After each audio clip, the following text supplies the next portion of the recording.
कि एक सियासी जमात पाकिस्तान में, पाकिस्तान की बड़ी सियासी जमात जो पीटीआई थी, उसने कहीं फैसला ये कर लिया था कि शायद पाकिस्तान के अंदर इंतशार फैलाना या इंतशार फैलना पीटीआई की सियासी मुफाद में होगा। साबिक वजीर आजम ने यह सब कुछ किया है और वो जो इकोनॉमिक लैंडमाइंस लगा के गए थे उससे आईएमएफ को बहुत खुश नहीं था, जिसकी वजह से हमें आज नाक से लकीरें निकालनी पड़ी हैं और उसके बाद कहीं जाके $3 बिलियन का स्टैंड बाय अरेंजमेंट मिला है हमें।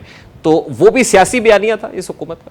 देखिए, पिछले कुछ सालों की तारीख बिल्कुल इस चीज की गवाह है कि हमारी हुकूमतें जो हैं वो आईएमएफ की छतरी के तले जाना है या नहीं जाना, वो माशी फैसला नहीं करती हैं, वो सियासी फैसला होता है। आईएमएफ का प्रोग्राम दुनिया में जहां पे भी जिस मेंबर मुल्क को देने के लिए जाते हैं, अगर उसी हुकूमत ने वो वाला प्रोग्राम पूरा नहीं करना, तो फिर वो जो मुमकिन नई हुकूमत होती है या मुमकिन नई पार्टी हुकूमत में आ सकती है, उनसे इस किस्म की मुलाकातें रवायती तौर पे की जाती हैं। जो इकोनॉमिक इमरजेंसी है उसका तकाजा कर रही है या इकोनॉमिक इमरजेंसी किसी भी किस्म के सियासी हालात पैदा करने के लिए ऐसी ग्राउंड्स प्रोड्यूस की जा सकती हैं?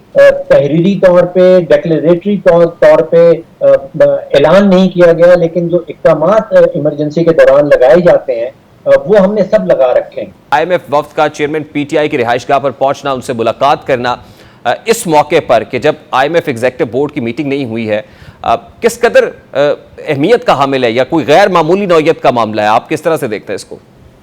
जी, मैं इसको गैर मामूली इक़दाम नहीं समझता हूँ। ये दुनिया भर में इसकी प्रैक्टिस रहती है। आईएमएफ की वो अपोजिशन जमातों से, बाकी स्टेक होल्डर से मिलने की कोशिश करती है, उनके इरादे क्या हैं, उनकी पॉलिसीज क्या हैं, वो जानने की कोशिश करती है। ख़ास तौर पे ऐसे ममालिक में जबकि एक पैकेज जो है वो एक हुकूमत के साथ नेगोशिएट किया जा रहा है और उस दौरान फिर इलेक्शन बहुत करीब हों और बाकी जमातों का इलेक्शन में हिस्सा लेना, और फिर इलेक्शन के बाद कौन सी पार्टी जो है वो हुकूमत बनाती है। क्योंकि इस वक्त जो स्टैंड बाय एग्रीमेंट है वो मैं समझता हूँ कि 3 डिफरेंट जमातें जो हैं, 3 डिफरेंट हुकूमतें जो हैं, उन्होंने उसके ऊपर इम्प्लीमेंटेशन करनी है। नेगोशिएट जो है वो पीडीएम की हुकूमत कर रही है, उसके बाद एक अबूरी हुकूमत आएगी और फिर अबूरी हुकूमत के बाद इलेक्शन होंगे। और डॉक्टर साहब, लेकिन इस हुकूमत ने ये पोस्ट किया ना कि जिस वक्त ये इक्तदार में आए तो उनका कहना था कि आईएमएफ के साथ मामले को सबूताज करने वाले चेयरमैन पीटीआई थे। साबिक वजीर आजम ने ये सब कुछ किया है और वो जो इकोनॉमिक लैंडमाइंस लगा के गए थे उससे आईएमएफ को बहुत खुश नहीं था, जिसकी वजह से हमें आज नाक से लकीरें निकालनी पड़ी हैं और उसके बाद कहीं जाके $3 बिलियन का स्टैंड बाय अरेंजमेंट मिला है हमें। तो वो भी सियासी बयानिया था इस हुकूमत का। देखिए, पिछले कुछ सालों की तारीख बिल्कुल इस चीज की गवाह है कि हमारी हुकूमतें जो हैं वो आईएमएफ की छतरी के तले जाना है या नहीं जाना, वो माशी फैसला नहीं करती हैं, वो सियासी फैसला होता है। अगर आप फरवरी 28 को याद कर लें, सन 2022, साबिक वजीर आजम साहब अचानक टेलीविजन पे आ गए और उन्होंने 10 रुपए सब्सिडी का ऐलान कर दिया पेट्रोल और डीजल के ऊपर।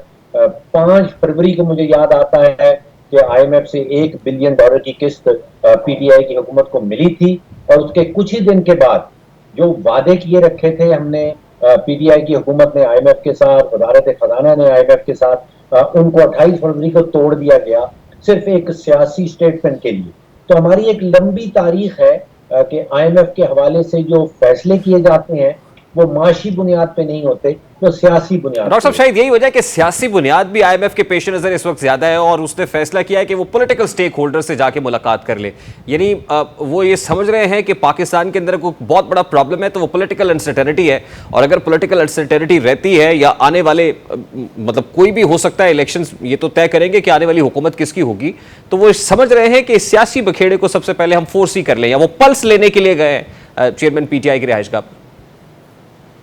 देखिए, ये पाकिस्तान के हवाले में सिर्फ पाकिस्तान के साथ ऐसे इक़दाम नहीं किए जाते। आईएमएफ का प्रोग्राम दुनिया में जहां पे भी जिस मेंबर मुल्क को देने के लिए जाते हैं, अगर उसी हुकूमत ने वो वाला प्रोग्राम पूरा नहीं करना, तो फिर वो जो मुमकिन नई हुकूमत होती है या मुमकिन नई पार्टी हुकूमत में आ सकती है, उनसे इस किस्म की मुलाकातें रवायती तौर पे की जाती हैं। डॉक्टर साहब, हमारे यहाँ वक्त बड़ा अहम है। अभी आईएमएफ के एग्जीक्यूटिव बोर्ड से $3 बिलियन के स्टैंड बाय अरेंजमेंट की मंजूरी नहीं हुई है। वहां से जो फाइनल गो हेड है या अप्रूवल आना अभी बाकी है।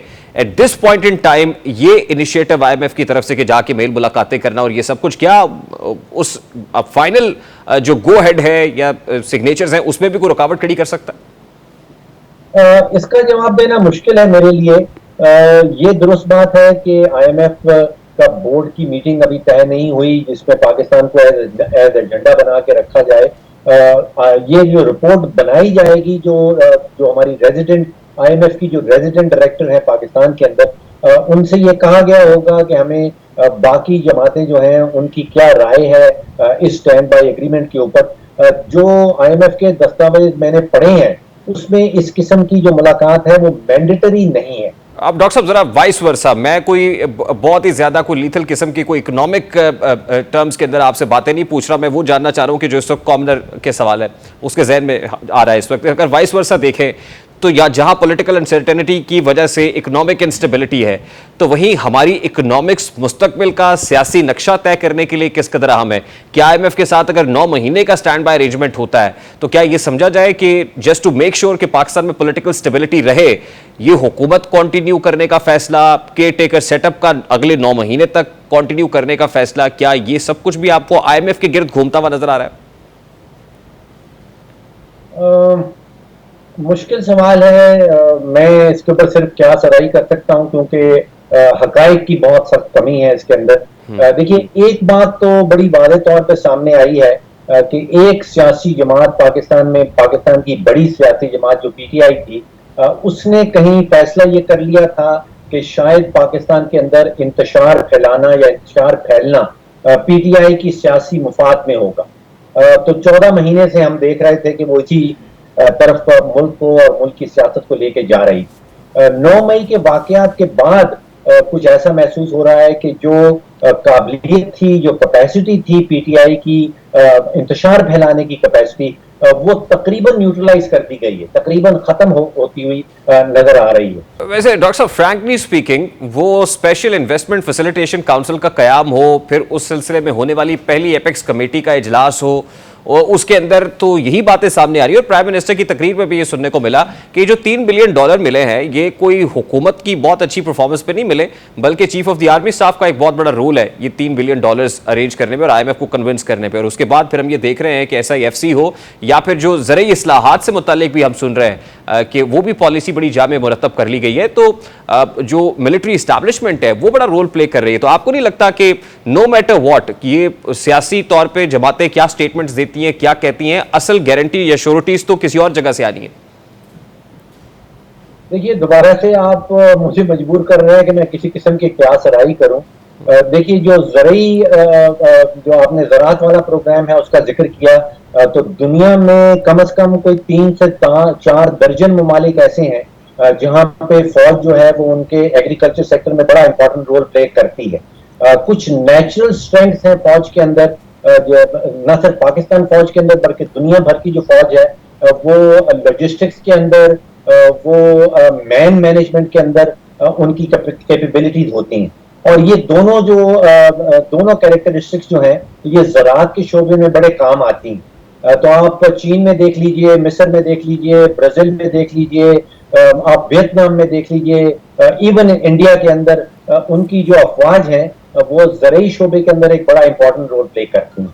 डॉक्टर साहब लास्टली एंड वेरी क्विकली फिर ब्रेक पर जाएंगे, ये इस वक्त की जो सिचुएशन है हमारी, आपको लगता है कि जो इकोनॉमिक इमरजेंसी है उसका तकाजा कर रही है, या इकोनॉमिक इमरजेंसी किसी भी किस्म के सियासी हालात पैदा करने के लिए ऐसी ग्राउंड्स प्रोड्यूस की जा सकती हैं? What are you looking at? देखिए, इकोनॉमिक इमरजेंसी तो आप समझिए कि पिछले कुछ माह से तहरीरी तौर पे, डेक्लेरेटरी तौर पे ऐलान नहीं किया गया, लेकिन जो इक़दामात इमरजेंसी के दौरान लगाए जाते हैं वो हमने सब लगा रखे हैं, जिसमें इंपोर्ट की कॉन्ट्रैक्शन है, जिसमें इंपोर्ट्स के ऊपर स्टेट बैंक खुद से ये फैसला करता है कि किस चीज़ की इंपोर्ट हो सकती है, किस चीज़ की इंपोर्ट नहीं हो सकती। तो बहुत सारे इक़दामात जो इमरजेंसी या फाइनेंशियल इमरजेंसी के दौरान लगाए जाते हैं वो तो ऑलरेडी नाफिज किए जा चुके हैं पाकिस्तान के अंदर।